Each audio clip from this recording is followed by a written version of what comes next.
Halo Sobat Pemi, kembali lagi dengan saya Azhar Saya Tala di YRC Channel.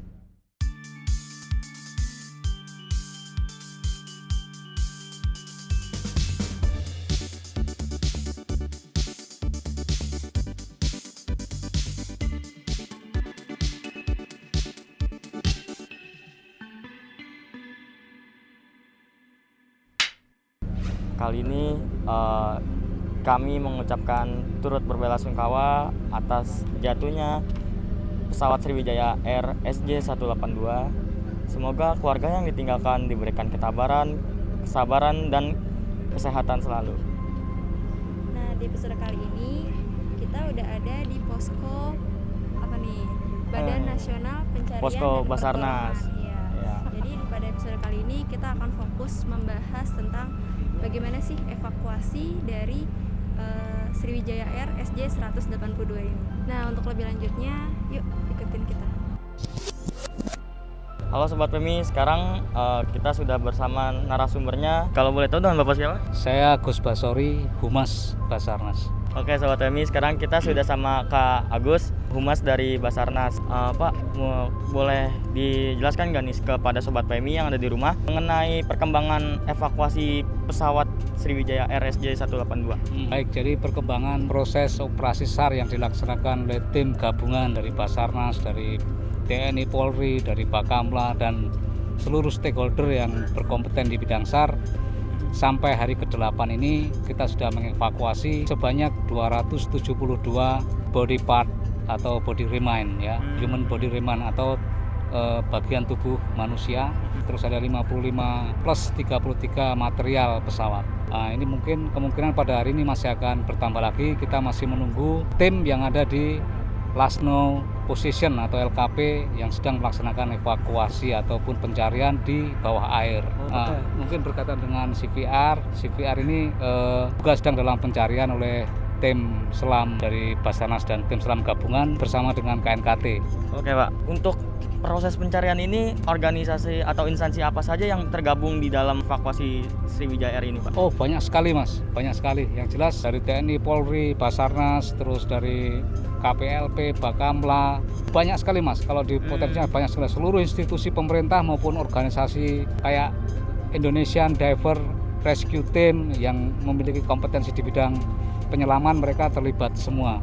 Yang jelas leading sektor penyelenggaraan khususnya pada operasi SAR ini adalah Basarnas. Kita bersinergi bahu-membahu dengan semua stakeholder itu untuk penanganan pelaksanaan operasi SAR Sriwijaya SJ182 ini. Kalau untuk Basarnas sendiri Pak, apa ada bagian-bagian khususnya gitu Pak? Jadi Basarnas ini khusus menangani apa gitu? Oh ya, kalau Basarnas jelas jadi sesuai dengan tugas fungsi Basarnas itu sesuai dengan Undang-Undang Nomor 28 Tahun 2014 itu Basarnas menyelenggarakan operasi SAR baik pada kecelakaan, bencana maupun kondisi membahayakan manusia.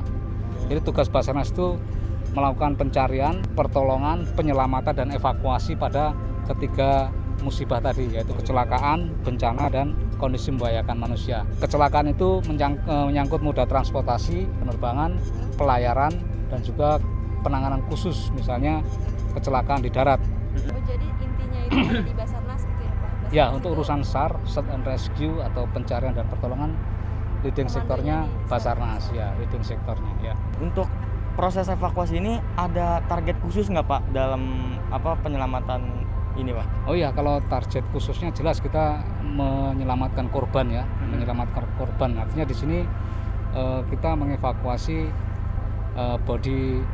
human body remain ya, bagian-bagian tubuh korban yang ada di dalam manifest pesawat Sriwijaya itu sendiri. Jumlah manifestnya kan sudah kita ketahui bersama bahwa jumlahnya adalah 62. Nah, sementara kita sudah melaksanakan evakuasi hingga hari ke-7 malam kemarin sudah ada 272 bagian tubuh yang berhasil diamankan. Nah, untuk identifikasi selanjutnya ke teman-teman dari DVI. Nanti kalau ternyata DVI sudah menyatakan pas atau 62, berarti operasi kita tutup. Begitu. Atau kemungkinannya untuk menemukan body remain ini di LKP itu sudah kecil atau mungkin sudah hampir tidak ada atau mungkin sudah tidak ditemukan lagi, kemungkinan besar operasi ini akan ditutup. Jadi tinggal menunggu perkembangan identifikasi dari tim DVI Polri.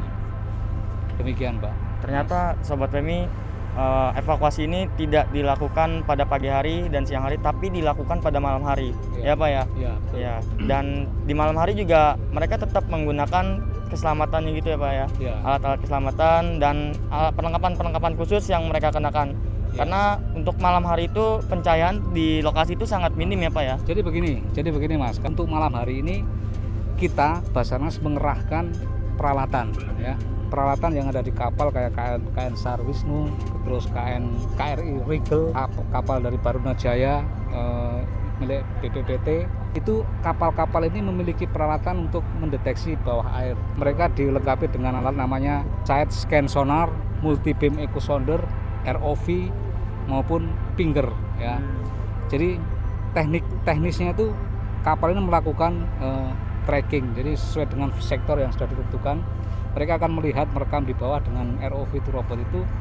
Jika di situ ada serpian pesawat atau serpian tubuh manusia, maka akan diberi marking.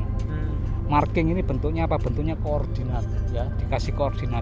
Nah, dari banyak koordinat yang sudah dilakukan oleh ROV peralatan dari kapal tadi, itu baru pagi-pagi ketika cuaca aman, itu baru tim penyelam akan diturunkan ke masing-masing marking itu tadi. Jadi teknisnya seperti itu. Jadi bukan malam kita operasi tetap bukan. Jadi kita efektif di menggunakan peralatan itu ya, peralatan kapal yang ada untuk underwater itu. Begitu. Untuk titik evakuasinya itu hanya di pelabuhan Tanjung Priok ini atau ada tempat lain? Oh, kalau pengumpulan ini ya, pengumpulan material pesawat maupun ini ya mau bagian tubuh manusia, kita fokuskan di sini Mbak. Jadi ini posko terpadu.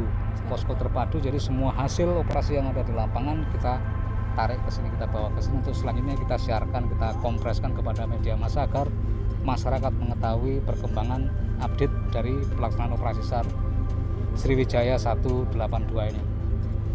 Kira-kira untuk rescuenya ini dioperasikan berapa hari, Pak? Ya, jadi kemarin Kabasarnas pada hari ke-7 kemarin sudah mengumumkan akan diperpanjang 3 hari, artinya bisa sampai Senin besok. Nah, ini tetap melihat dinamika ataupun perkembangan yang terjadi di lapangan. Jika nanti itu masih ditemukan berdasarkan analisis tim dengan koordinasi bersama stakeholder potensi SAR yang ada, baru nanti akan diputuskan lagi apakah operasi itu akan dihentikan atau akan diperpanjang lagi. Demikian, Pak. Baik Pak, terima kasih.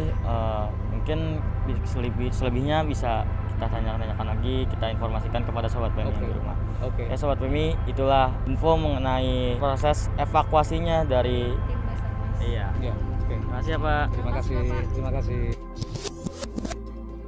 Oke Sobat PMI, sekarang ini apa nih ya, di belakang kita ada apa nih? Jadi ini merupakan temuan-temuan dari Basarnas dan tim selama 7-8 hari ini. Iya. Pokoknya situasi terkini itu seperti ini.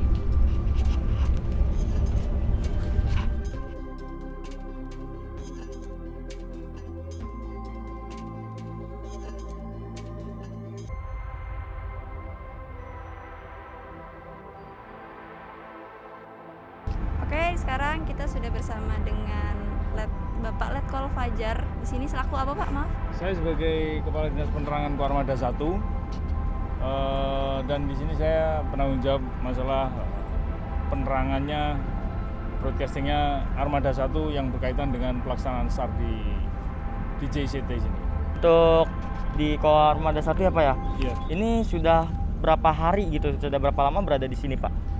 Kami pribadi dan posko ini juga ini mulai tanggal 9 hari Sabtu, sehingga pada saat kejadian itu jam 13.40. Habis itu 2 jam berikutnya saya udah establish ini. Oh gitu. Nah. Oke Pak. Untuk Koarmada 1 sendiri nih Pak, dalam proses evakuasi ini atau proses penanggulangan jatuhnya pesawat Sriwijaya Air ini, apa saja yang sudah dilakukan Pak? Kita mulai dari tahap persiapan Mas ya. Jadi pertama kali ada berita itu, langsung kita membuat perencanaan.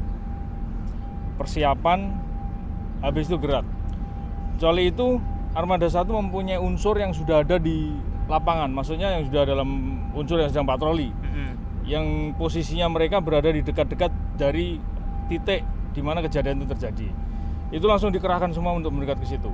Mungkin dalam kondisi yang bukan terbatas tapi karena malam hari, itu kita bisa observe ataupun surveillance di permukaan apabila memang ada benda-benda yang bisa diangkat pada saat malam hari itu.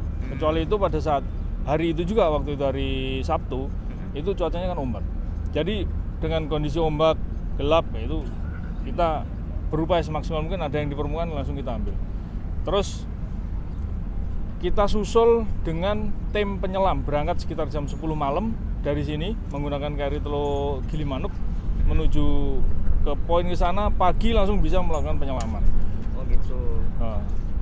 Lalu untuk TNI AL sendiri nih Pak, kira-kira ada target nggak sih Pak dalam operasi ini? Iya. Pasti Mbak, namanya dalam operasi pasti ada sasaran, ada targetnya juga kan. Jadi targetnya adalah kita semaksimal mungkin memberikan pertolongan ataupun mengevakuasi barang-barang yang memang dicari. Contohnya adalah korban, tubuh korban, hidup maupun mati, ya kan. Habis itu benda-benda yang dibutuhkan untuk menganalisa kecelakaan itu sendiri terjadi. Apabila itu pun masih kurang cukup, kita akan terus melakukan evakuasi lain seperti puing-puing yang ada di belakang ini. Semuanya seperti engine, pecahan pesawat, serpian-serpian apapun yang kita angkat dari dasar laut, yang fungsinya adalah untuk menganalisa bagaimana kecelakaan yang terjadi. Kecuali itu, yang paling penting adalah masalah ya seperti kalau pesawat itu ada voice flight data recorder, ada cockpit voice data recorder. Jadi itu yang bisa digunakan untuk menganalisa bagaimana kecelakaan itu terjadi, baik dari secara teknis pesawat itu maupun bagaimana komunikasi di kokpitnya itu sendiri. Oh gitu. Ternyata nggak cuma mencari korban aja ya, tapi bapak-bapak ini mengambil puing-puing pesawat juga ya gitu.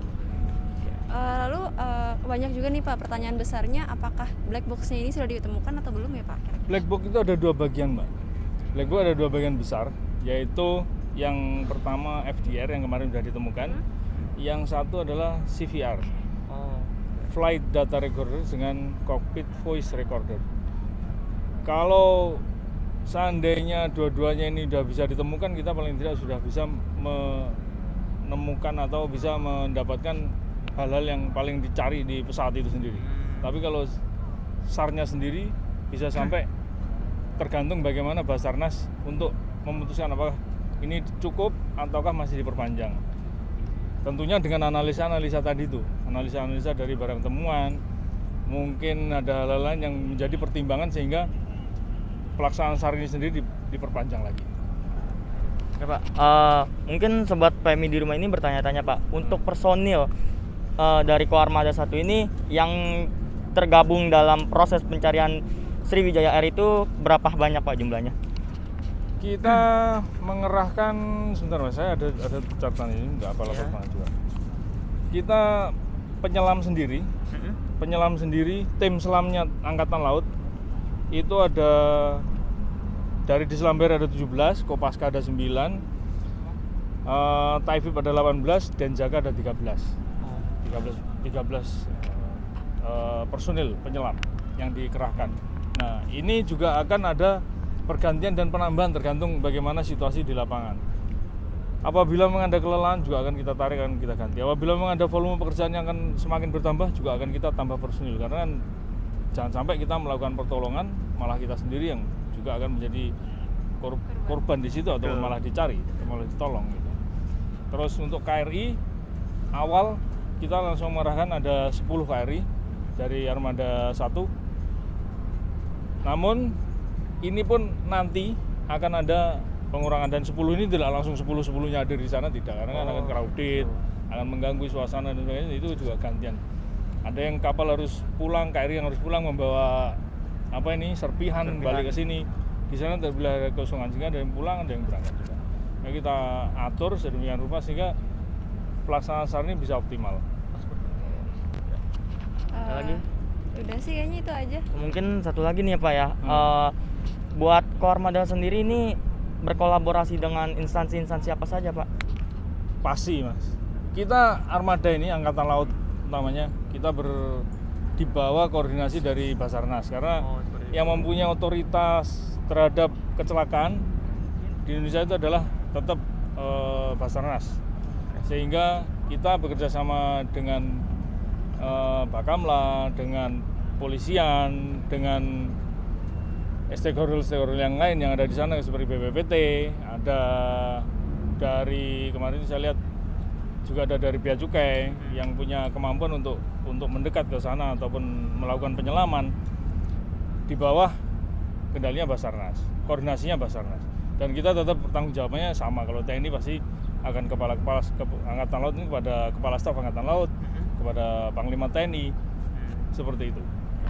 Terima kasih Pak, mungkin itu saja yang kita tanyakan untuk kita informasikan kepada Sobat PMI di rumah Pak gitu. Oke. Terima kasih banyak ya Pak Terima kasih, infonya. Pak. Maaf Terima kasih. mengganggu. Oke Sobat PMI, sekarang kita sudah sama Kak Herman.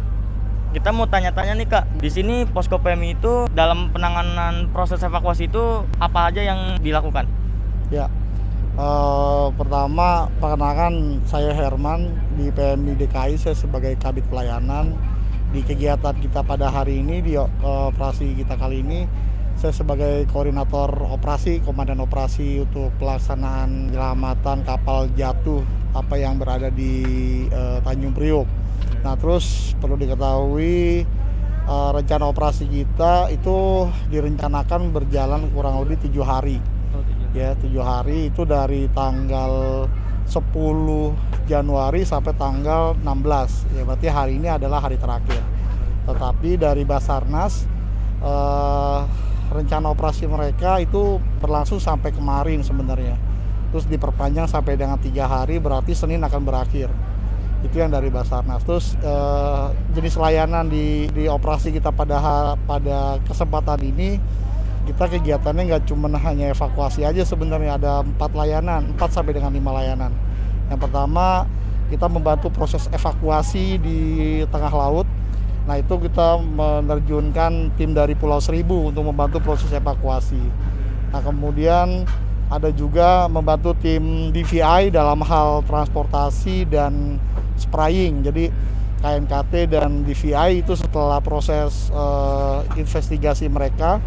Nah, biasanya kalau tim KNKT itu sebelum dia menyentuh entah itu bagian pesawat atau serpihan pesawat, itu dia minta di spraying oleh tim PMI DKI Jakarta. Nah, itu kita spraying. Setelah itu mereka akan mencatat, dan sebelum dibawa ke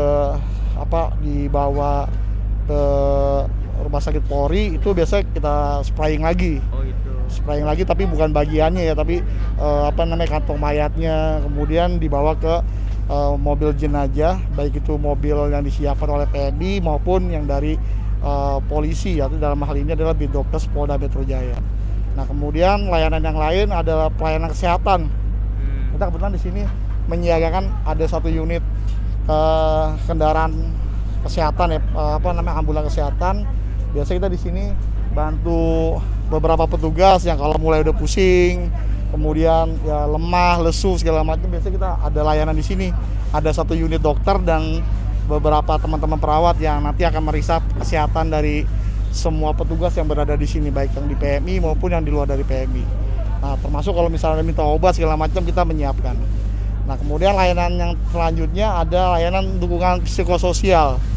Itu kalau di PMI pusat, dalam hal ini ada ke Kota Tangerang, itu dia memberikan layanannya di di bandara ya. Di bandara kan juga ada call center yang menyiapkan kalau ada beberapa keluarga yang butuh informasi, itu mereka nyiapin. Nah, di sini pun kita menyiapkan.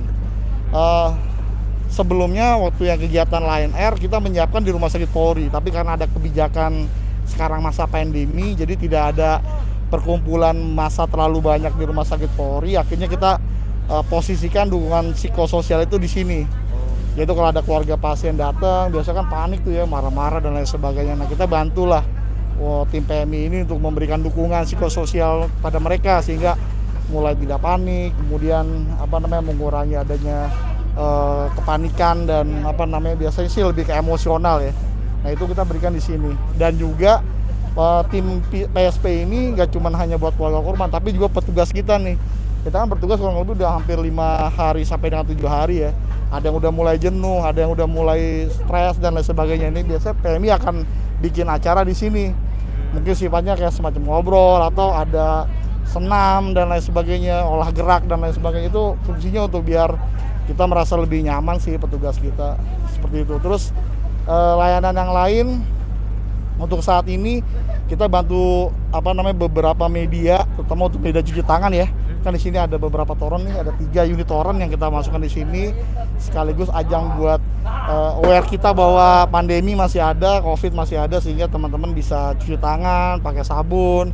Kemudian yang terakhir, layanan spraying tadi bukan cuma hanya buat di evakuasi korban, tetapi kita bantu Basarnas untuk men-spraying seluruh areal ini. Dari mulai ujung sini sampai ujung sana kita bantu spraying. Itu setiap hari ada 2 kali, pagi dan sore. Nah itu yang rutin kita laksanakan di operasi kita pada kegiatan ini.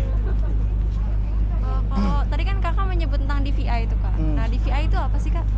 DVI itu Disaster Victim Identification. Jadi bagaimana misalkan kalau kita tahu semua lah, kalau misalkan korban kapal jatuh biasanya ada, tidak semuanya utuh ya, mungkin misalkan ada yang hilang atau mungkin hanya beberapa bagian aja. Nah tim DVI ini biasanya menginvestigasi dia beberapa komponen tersebut. Nah kemudian kalau misalkan jenazahnya atau jasadnya tidak dikenali, biasanya dia akan ngambil sel DNA, ngambil DNA-nya baik keluarganya, baik orang tuanya. Nah itu ngambilnya di rumah sakit Polri. Nah di sini hanya mengambil beberapa bagian tersebut. Jadi fungsinya adalah dicocokkan gitu. Kalau misalnya dia tidak dikenali secara fisik, ya mungkin DNA-nya tahu nih ada yang cocok nih antara korban dengan keluarga korban. Itu fungsinya DVI sih, seperti itu. Kak, untuk PMI sendiri nih, jumlah personil yang diturunkan dalam proses evakuasi jatuhnya pesawat Sriwijaya Air itu berapa kak? Kalau dari tanggal 10 sampai tanggal 16 hari ini itu total kita udah mengerahkan kurang lebih hampir 170 orang relawan dan staf ya, berikut juga dengan pengurus. Nah tapi 170 orang itu tidak dalam satu waktu, karena kita tahu nih sekarang pandemi ya, jadi harus ngurangin pergerakan massa terlalu banyak, jadi kita atur per 24 jam. Jadi per hari itu bisa kurang lebih 20 sampai dengan 25 orang gitu, baik dari pagi sampai menjelang malam. Nah malamnya itu biasanya teman-teman ini bisa kembali balik. Nah di sini ada yang standby kurang lebih 5 orang untuk kalau misalkan ada hal-hal yang urgent yang dibutuhin, kayak kemarin kan ternyata di KM Wisnu itu memerlukan hazmat, memerlukan kantong mayat. Nah kita termasuk terpal, nah itu kita siapin di tim kita, karena memang pesawat kapal itu yang biasanya berangkat tuh jam 5 pagi. Nah itu berarti malam udah mesti harus disiapin. Nah itu mesti harus ada satu tim yang memang harus standby. Nah wilayah lain tuh bisa balik kanan istirahat, kemudian datang ke sini pagi itu dengan tim yang baru. Jadi nggak ada tim yang secara maraton dia bertugas lebih dari 24 jam. Memang kita perlu harus mengistirahatkan lah gitu, seperti itu. Untuk di PMI DKI sendiri menerjunkan berapa unit mobil jenazah kak? Kalau mobil jenazah kita alokasikan totalnya ada sekitar 6 unit. Dari PMI DKI itu 1, dari masing-masing wilayah PMI kota itu ada 5. Jadi total ada 6 ya. Tapi 6 itu pun nggak standby setiap hari. Jadi kita atur misalkan satu hari bisa ada 3 unit. Nah 3 unitnya lagi besoknya gitu. Jadi karena memang pertama melihat dari kondisi sekarang juga pergerakan ambulans juga nggak terlalu banyak, karena Bidokes pun menyiapkan ya, di sini aja udah ada 3 unit. Nah biasanya kita standby 3, karena memang kebijakan dari Basarnas kemarin yang berada di masing-masing unit, kita namanya sebut potensi SAR ya, yang ada di potensi SAR masing-masing nggak boleh lebih dari 10, nggak boleh lebih dari 20 orang.